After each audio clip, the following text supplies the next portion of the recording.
Hello student, MB international school से मैं रेणु शर्मा। आज हम पढ़ेंगे पाठ 19 सुभाषितानी। सुभाषितानी मतलब सूक्तियां, जो अच्छी बातें, जो नीति के वचन होते हैं, ज्ञान की बातें, वो ठीक है। सुभाषितानी, चलिए हम प्रारंभ करते हैं पहले श्लोक से।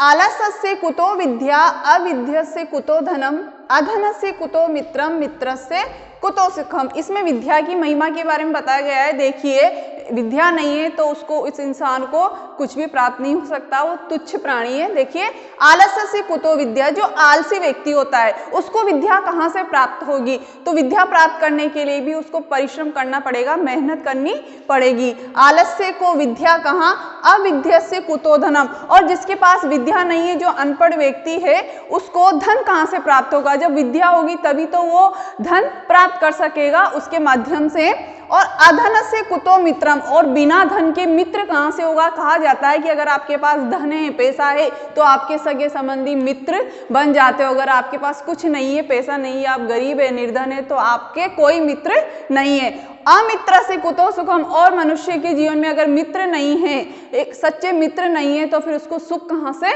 प्राप्त होगा? तो इनका पूरा मूल रूप क्या है? विद्या है। अगर विद्या नहीं है, एक बार फिर से मैं दोहरा रही हूँ, आलस्य से कुतो विद्या, आलसी व्यक्ति को विद्या कहाँ से प्राप्त हो? अविद्या से कुतो धनम, और बिना विद्या के धन कैसे प्राप्त हो सकता है? अधन से कुतो मित्रम, और बिना धन के मित्र कहाँ? और अमित्र से कुतो सुखम, और बिना मित्र के सुख प्राप्त नहीं हो सकता। दूसरा देखते हैं, उद्यमेन ही सिद्ध्यन्ति कार्याणि न मनोरथे, न ही सुप्तस्य सिंहस्य प्रविशन्ति मुखे मृगा। उद्यमेन, इसमें परिश्रम के बारे में कहा गया है। उद्यम, हर व्यक्ति को परिश्रम ही होना चाहिए है। तो उद्यमेन ही सिद्ध्यन्ति, परिश्रम के द्वारा ही मनुष्य के, इंसान के कार्य सिद्ध होते हैं। बिना परिश्रम के वो बैठे बैठे अगर सोच ले तो बैठने से कुछ भी उसके सपने पूरे नहीं होंगे। उसको परिश्रम करने से उसके कार्य सिद्ध होंगे। कार्याणि न मनोरथे, मनोरथे मतलब होता है इच्छा, बैठे बैठे इच्छा करने से उसके कार्य पूर्ण नहीं होते हैं। न ही सुप्त से, अब किस प्रकार से, देखिए उदाहरण दिया इन्होंने, न ही सुप्त से सिंह से, कि जिस प्रकार से जंगल में सोया हुआ जो सिंह होता है, एक शेर होता है, प्रविशन्ति मुखे मृगा, उसके मुख में भी स्वयं जाकर के जानवर प्रवेश नहीं कर सकता है कि चलो लो, शेर को भूख लगी तो मैं ही चला जाता हूँ। उसको भी अपना शिकार ढूंढना पड़ता है, उसको भी अपना पेट भरने के लिए मेहनत करनी पड़ती है। परिश्रम से ही उद्यमेन सिद्धन्ति, परिश्रम से ही कार्य सिद्ध होते हैं। कार्याणि न मनोरथे, न कि मन में इच्छा रखने से वो कार्य सिद्ध होंगे। जिस प्रकार से न ही सुप्त से सिंह से, सोए हुए शेर के मुंह में स्वयं ही जाकर के शिकार प्रवेश नहीं करता है, या कोई जीव जंतु जाकर के प्रवेश नहीं करता है। विद्या ददाति विनयम, विनयाद याति पात्रताम, पात्रत्वम धनम आपनोति, धनात् धर्म तत् सुखम। विद्या क्या देती है? विद्या विनय को देती, विनम्रता देती, आपको झुकना सिखाती विद्या, कि आपसे बड़ों के साथ, छोटों के साथ, या बराबर वालों के साथ, या कोई भी व्यक्ति हो, ऊंच नीच का भेदभाव न करके आपको उनके साथ विनम्रता का व्यवहार करना चाहिए। विद्या विनय को देती है। विनयाद याति पात्रताम, पात्रताम विद्या विनय को देती है, और विनय पात्रता को देता है, समानता को देता है कि आपके अंदर आप किस तरह के पात्र हो, किस तरह के आप पद भी ग्रहण कर सकते हो। पात्रत्वम, और पात्रता क्या देती है इंसान को? धनम आपनोति, धनम देती है। ठीक है, आप किस तरह के पात्र हो, आपको किस तरह का कार्य करना शोभा देता है, या आपको वो धन प्राप्त करवाता है।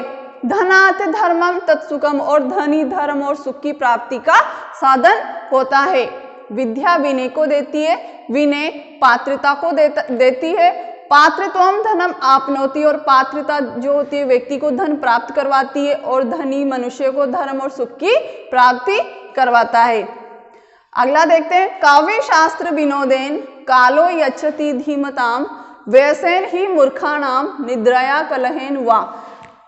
काव्य शास्त्र, यहां से इसका अर्थ निकलेगा धीमताम। धीमताम मतलब होता है जो बुद्धिमान व्यक्ति होते हैं, जो बुद्धिमान, जो पढ़े लिखे व्यक्ति होते हैं, बुद्धिमान व्यक्ति होते हैं, महापुरुष होते हैं, उनका कालो गच्छति, उनका समय, काल मतलब समय, तो उनका समय किसमें गुजरता है, किसमें व्यतीत होता है? काव्य शास्त्र विनोदे, वो काव्यों को, शास्त्रों का इनका अध्ययन करते रहते हैं।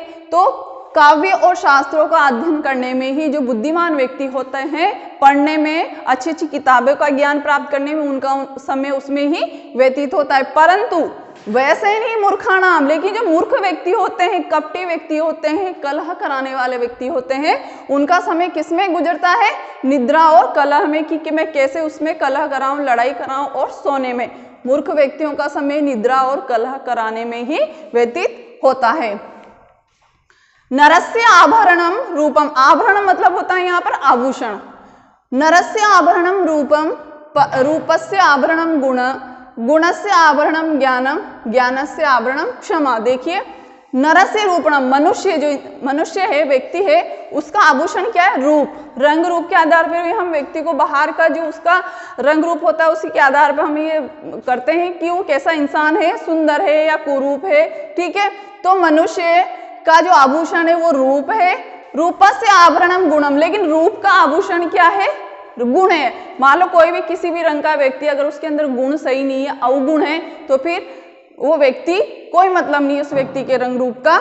गुणस्य आभरणम, और गुण का आभूषण क्या है? ज्ञान है। गुण कहाँ से आएंगे? जब उस व्यक्ति में ज्ञान होगा, वो विद्या प्राप्त करेगा, उसके अंदर ज्ञान होगा सब तरह का। और ज्ञानस्य आभूषणम क्या है? और ज्ञान का आभूषण क्षमा है। मनुष्य का आभूषण रूप है और रूप का आभूषण गुण है। और गुणस्य आभरणम, और गुण का आभूषण क्या है? ज्ञान है, विद्या है। और ज्ञानस्य आभरणम क्षमा, और ज्ञान का आभूषण जो है वो क्षमा है। तो ये सुभाषितानी में कुछ नीति वचन कहे गए हैं, जिसका हिंदी अनुवाद आपको भी दोहराना है और पढ़ना है। Thank you.